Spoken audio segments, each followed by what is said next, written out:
Howdy, welcome to video painting. This time I'm looking to again focus on the multigate, or the castles multigate, which is right here.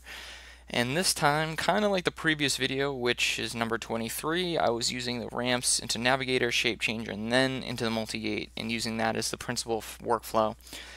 I kind of wanted to go from ramps to multigate, then multigate to shape changer, and then I don't know, let's see what happens from there.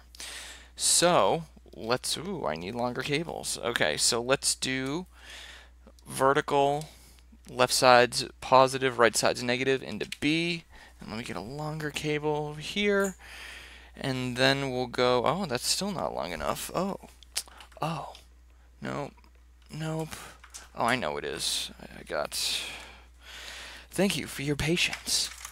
Thank you for your patience. Thank you for your patience. All right, I'm back. And then I'm going to take the... Yeah, I think I'm just going to do positive, horizontal, positive up top, negative on bottom, going to A. I usually like doing that because, you know, it creates a little more variation, a little more jagged structure when you start using the other ones where it's like essentially 75 or 50% positive, negative up top, negative. It's more like this: 75 and positive. I'm pointing up here. That makes no sense. Sorry. Positive here, negative up here, and here. I like it, but I think it creates more interesting shapes using the ones that I have selected. So next, I'm gonna go from XNOR or XOR to horizontal, and then I'm going to take NAND and go to vertical. So what we're going to do now is check out what the stencil looks like to start. If I can find a good long enough cable, that'd be nice. Alright, we'll just use this. Stencil to, let's say, blue. Okay. That's cool. So you can see where already we've created this really unique checkerboard, but it's oblong. That's really cool, and just changing the size is controlling, you know, which is getting colored. I like that you can even just control that line. But let's just get back to this box, or this checkered position, do the skew. Okay, let's try the size, or sorry, ratio, aspect ratio. Okay, and then gamma, just to get an idea of what it is and what can be done. So let's just do the vertical. Let's see what the horizontal looks like. Okay, that's actually pretty cool. It'll create some cool gradients. But I think still I'm going to keep the blue as a stencil to start. Next, I'm going to go from vertical into the filter. Actually, let me change that to make it a little shorter. I'm really, in this again, I'm going to try to avoid using oscillators as shaping features. Stabilized oscillators, I should say, and mainly use the ramps with castles and the shape changer, but maybe use an LFO too, but we'll see. You know, it's fluid. It'll change. So next we'll take the horizontal and we'll go into the staircase. So next we're going to take the OLN from the filter and go into green. Okay, let's try the switching. So we're in the middle now. Farthest all the way to the right. Okay, you can see, so this is the first position, second position. You can see where you can get some really unique gradients. Third, it's a little harder. You get into the vertical range. And fourth. Kind of like the second position right there. Okay. Next, we're going to go from the staircase divided by 4 this time into red. Okay. It controls a little, well, that's actually really cool. You can get some really unique colorization type of effect and gradient control utilizing the horizontal, vertical, and then the stencil is kind of the bold coloring right there. Okay. I like what's coming from that. Let's try going from the and into the phase VC of the staircase. Let's try the frequency. Let's try the curve. Let's try the size. And I'm not too thrilled. Let me try, so we're in second position, third, fourth. usually I find I like the fourth position most. The buttons, or the switch I should say, is in the middle, bottom, middle, top. I can keep it in the middle. And I kind of like this gradient a little more because it's, I kind of like the half circle type of thing blending in and then playing with the staircase. You get this really cool, you really get a lot of colors is more what I'm trying to get at. It's really beautiful what you can do here. Frequency, yeah, I'm not even going to do that. So next, let's just try straight modulation now. So we're going to go into the frequency with 1 LFO.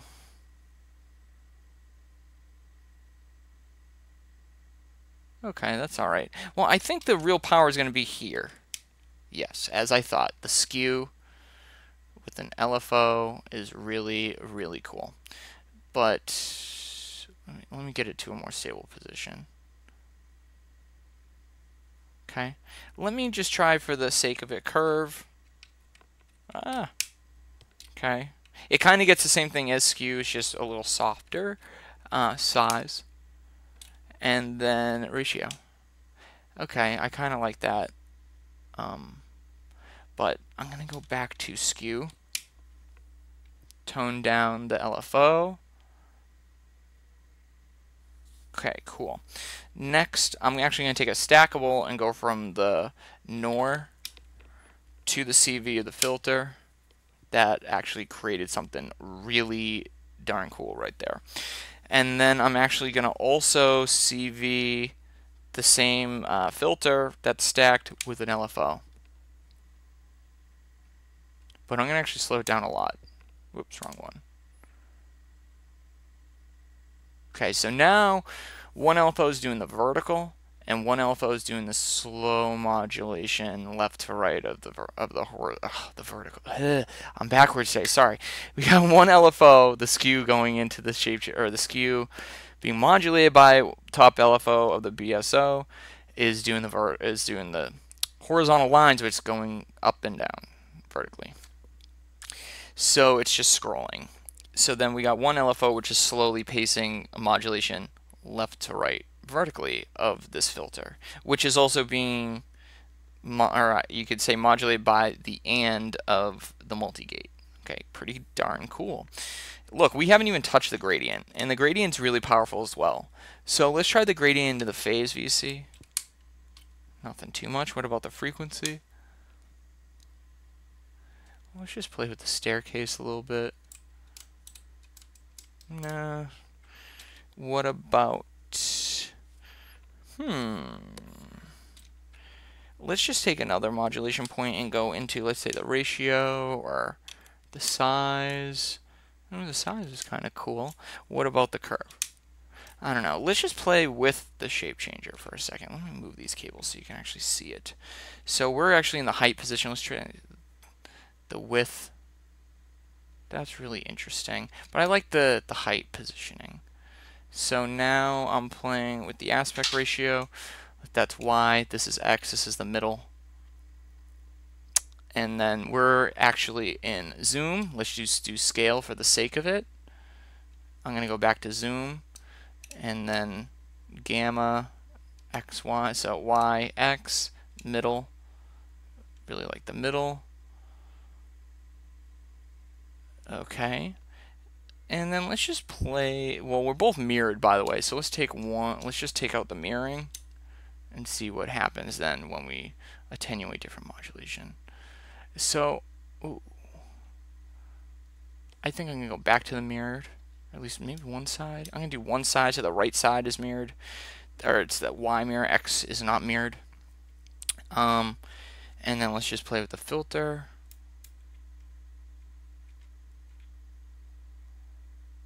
Wow, that's kind of interesting how you can create with using ramps strictly through the multigate and then shape changing it. You can create these really interesting segmentations. I haven't seen that before. I've seen something close, which is essentially you have to have two divisions or divisions and a prismatic array or a waveform generator, pretty much two oscillators, to do this in a blend matrix or a fader or something like that. So then you can do that, but then you really do need a divisions to modulate it away so you can actually get specific lines in certain areas, so then you can then blend them out. But something like this actually is a lot of extendability very quickly. Let's just play with the shape changer a little more, and especially this where you can have the multiple colors. It's pretty impressive. So let's just play with the filter again, and especially that you can get these kind of, it's, you know, it's like a little bit of a shape on the left and right, but then as it's going up, you know, it's changing colors, but there's the like right there, the gradient. When you modulate it, you can have a lot of control of it, and I think that's really cool. Think we haven't even really done this anything with this other modulation point, so I mean we can just see what it looked like. Not a fan. See, the scrolling's good, but I feel like it has to be done in a, yeah, I like that. So that's into the size. Let me just try the ratio for the sake of it. That's good, but I like this more subtlety of the size. Let me try curve. I like, it's just more that blade type of look. I mean, you kind of get it with the curve, but it's just a lot bolder. I like the gradient look of that. Let me just try to slow them down. Really need a pendulum. Bad. I mean, it's almost like Pip in a way, which is really cool in my view. Now, see. Yeah, like that, like that. Okay, I think I'll stop there. That is really cool. You essentially have 4 little screens inside doing, you know, 2 of them. I mean, it's a little hatch idea. 2 of them, it's like a 2x2, you know, 4 square. But even though it's as if, you know, you're getting half of it in each side, and then there is still some different color differentiation between them, which is really cool too. So the workflow essentially was a ramps, which is a horizontal ramps, which is positive up top, negative on bottom, going to A of the multigate, and then a vertical ramps, which is positive on the left, negative on the right, going to B. Okay. Next, I'm taking the XOR, or the XOR, going into the horizontal of the shape changer, and then I'm taking a NAND going into the vertical of the shape changer. Okay. Taking the vertical out and going to this multi-mode filter, and then taking the OLN and going to green. That is actually being modulated by the NOR of the multigate and also one LFO. Great. We're taking the horizontal out of the shape changer and going into the staircase, and then a divide by 4 going into red. Awesome. Next, in the last part of it, we're taking the stencil going to blue. Great. Lastly, we have 2 other modulation points. We have 1 modulation point going to the size, and then 1 going to the skew. So as you can see, playing with those,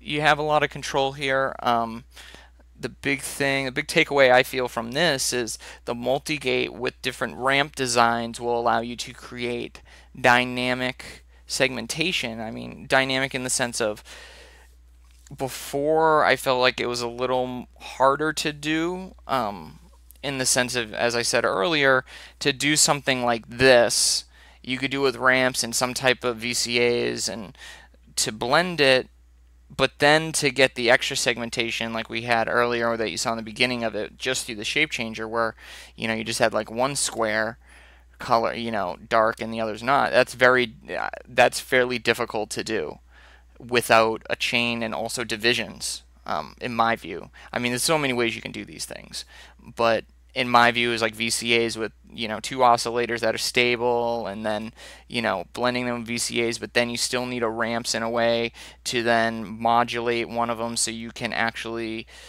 get out a certain area.